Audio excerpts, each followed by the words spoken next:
it up. Crank it up. Crank it up. The musical stylings of 90.5. The Dragon. Tyler is calling, so we'll answer the phone here. Hello, Tyler. What's up, Pops? How you doing, buddy? I'm good. How are you? We're doing well. Welcome back to the Sports Word. It's been a while since we've talked to you on the air here. Yeah, good to be back. Thanks for having me. I think the last time we talked was after Orange Madness, all those weeks ago. A lot has happened since then. First of all, we just want to congratulate you on what has been an amazing freshman campaign so far. You've done really well and really helped Syracuse put themselves in the position where they are. So first of all, congratulations on that. Thank you very much. And so I guess we'll just start by going through the schedule here and talking about where we left off. The last time we talked, Orange Madness, of course, and then you had 2 exhibition games at home. And you guys started off pretty hot here. 6 straight wins to start the season. Talked a little bit about that and kind of the momentum that gave you guys all the way up to a nationally 14th ranking. Yeah, obviously, starting off 6-0 was huge for us. Like you're saying, it gives us a lot of confidence and really big momentum changer for us. We were just focused on winning every single game, and so to go into all these games, playing UConn and Texas A&M, and all these good teams like that, and going in and be able to win those games, it's really big for us. So we were looking forward to the rest of the season, obviously, and we were trying to take one game at a time. And obviously, coming out of nowhere, I don't think a lot of people expected that from us. So to have such a great start was really big and really good for us. Talk a little bit about what it was like to be on the national stage down there in Atlantis, because, that was the first time you really were on ESPN, and you really rose to the occasion. That week, you were the ACC Rookie of the Week, and you were the player of the game against UConn, got the post-game interview with Andy Katz. What was that like for you, having that national spotlight? Yeah, obviously it's awesome. It's your dream come true when you can play on TV and on ESPN and stuff like that. That whole week was a lot of fun. Especially for our team, we got to go down to the Bahamas, enjoy ourselves, really come together as a unit, build good chemistry together, and just to play on TV and play in front of all these people and stuff. It's just been a great experience, and it was a lot of fun. It seemed like the Syracuse faithful traveled well in the Bahamas. They were represented well down there? Yeah, definitely. We had by far the best crowd, no doubt. How you doing, Tyler? Good. Was there an opponent this year you say that really impressed you, their level of play? I'm sure there was a lot, but was there one in particular that really impressed you? Do you mean like one player or one team? No, like one player, an opponent. That's a tough question. There's been a bunch. I would say Gil for Virginia. He's a really good player, really experienced, and his game is definitely impactful on us when we played Virginia. But every team we play against, all the guys on the team are really good, and there's really no letdowns as far as that goes. So, you guys came out of the Bahamas, and then you dropped 2 straight. A loss at home in overtime against Wisconsin, and then a loss against Georgetown in Georgetown. What was the kind of general feeling after starting off so hot and then dropping 2 straight quickly? Yeah, obviously it's tough when you're losing games like that. Coming into Wisconsin, we were feeling confident. We knew that they were obviously a great team, and we felt that we were ready to go, though. We should have squeezed out a win, we felt like, but it's time to move on to the next one. And we knew that Georgetown was going to be a tough task for us. And anytime you play away in college basketball, it's a tough experience, and it's a battle in itself, just not being at home in front of your home crowd and stuff. So, we knew that for that being our first real road game, that it was going to be difficult for us. And there are 2 great teams, and we thought we played all right, but we should have done a lot better, we felt like, and it was kind of more like it brought us down to earth, starting out so hot and then losing 2 straight brings you down to earth and, makes you realize what you really have to work on. Of course you're working on stuff even when you're 6-0, but I think that was really the moments where we were able to recognize what we need to improve on. And then that Georgetown game was the first game that you had Coach Hopp be the head coach because, of course, Boeheim was serving his 9-game suspension.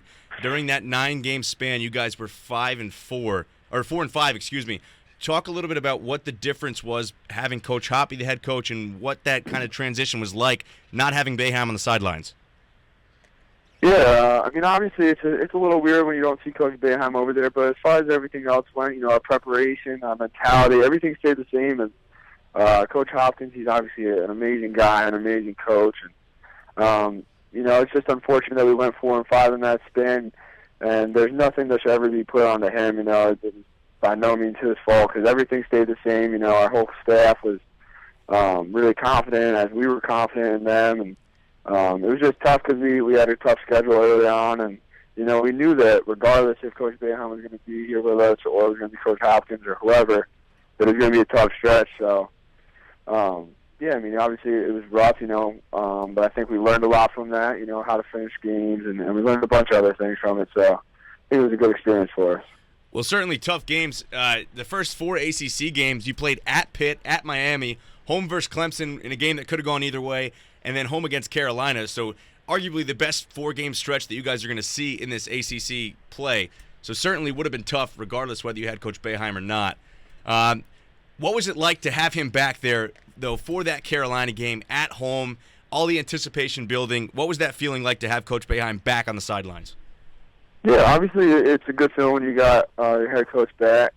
Like I was saying before, not much changed at all.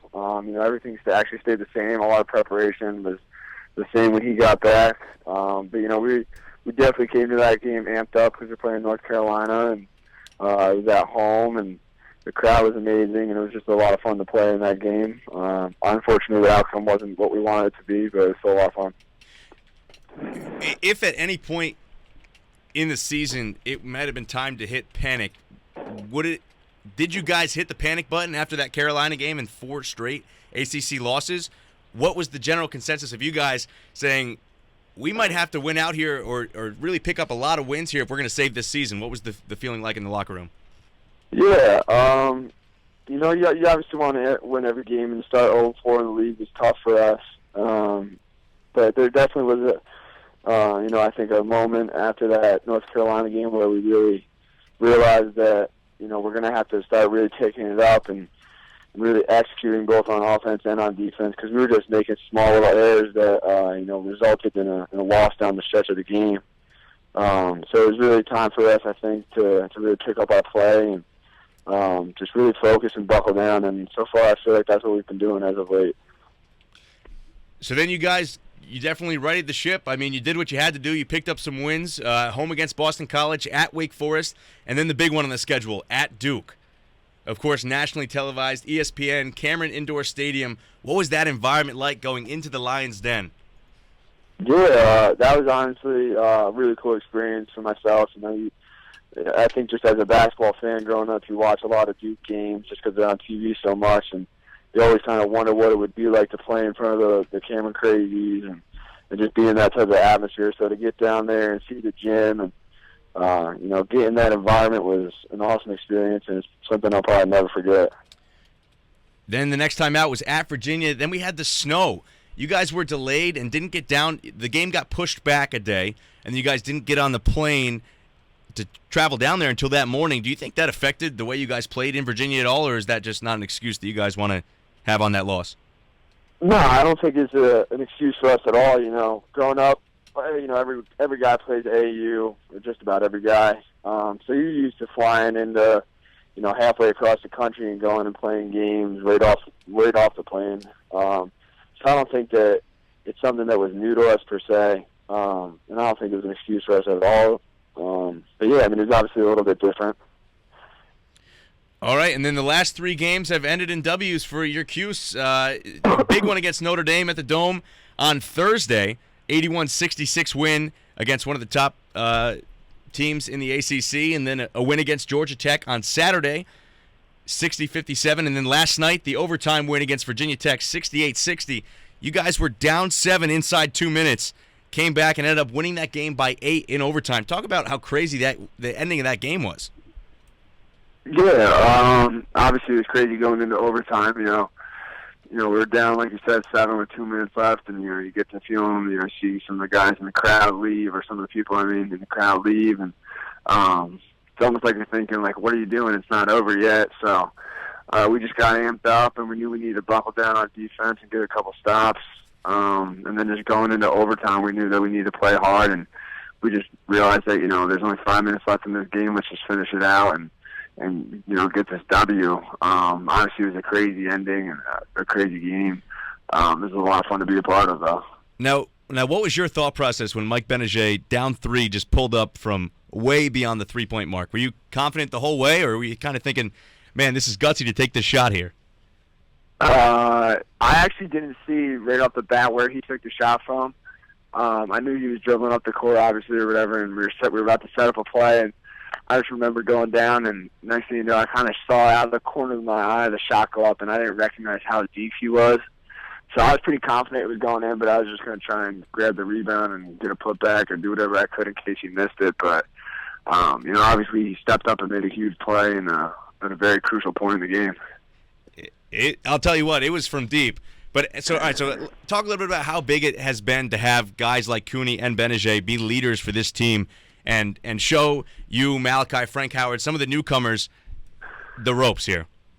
Yeah, obviously it's huge. They're our leaders and our captains, and to have them as seniors, they're obviously very experienced, and they've been through it all in this league and playing all these different teams. So they're always helping us out, always pointing us in the right direction on and off the court. And we're honestly really lucky to have those two guys as our leaders. They're just amazing. So, they do a great job with our team just all around. How far ahead do you look at the schedule here? Do you have any games marked, maybe a revenge game in North Carolina, or do you try and take it one game at a time and saying Florida State next Thursday at home? Yeah, as a team, we just take one game at a time. We got Florida State coming up, and they're a really, really great team, one of the best offensive teams in the country. And so, when it comes to who we're about to play, it's just one game at a time for us.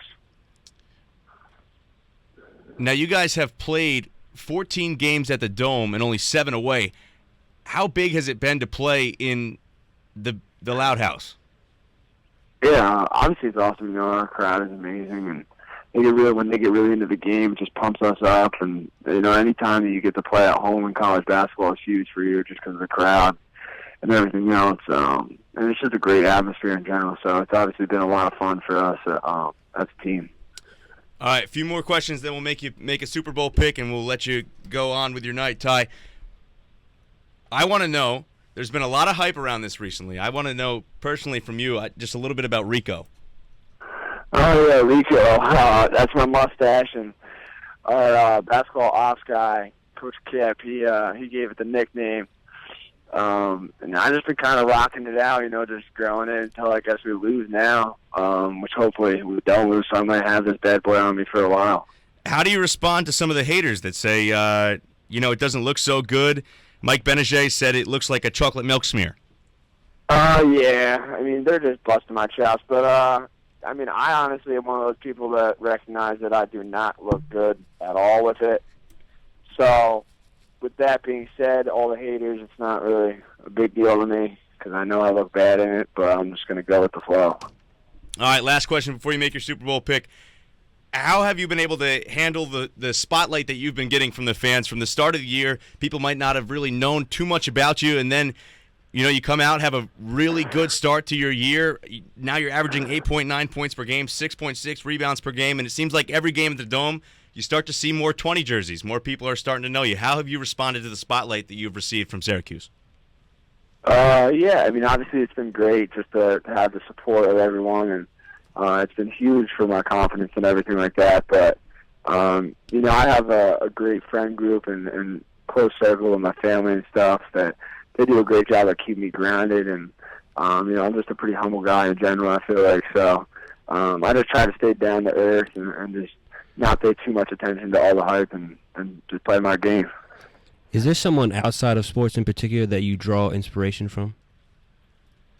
That's a tough question. Honestly, I have a lot of talks with Coach Hop, and he really inspires me to become a better player and just a better person on and off the court. But honestly, I would say I get inspiration from my family, my friends, just a lot of different people in my life. All right, Ty, we'll have a Super Bowl pick from you. We need a score and the winner and the Super Bowl MVP.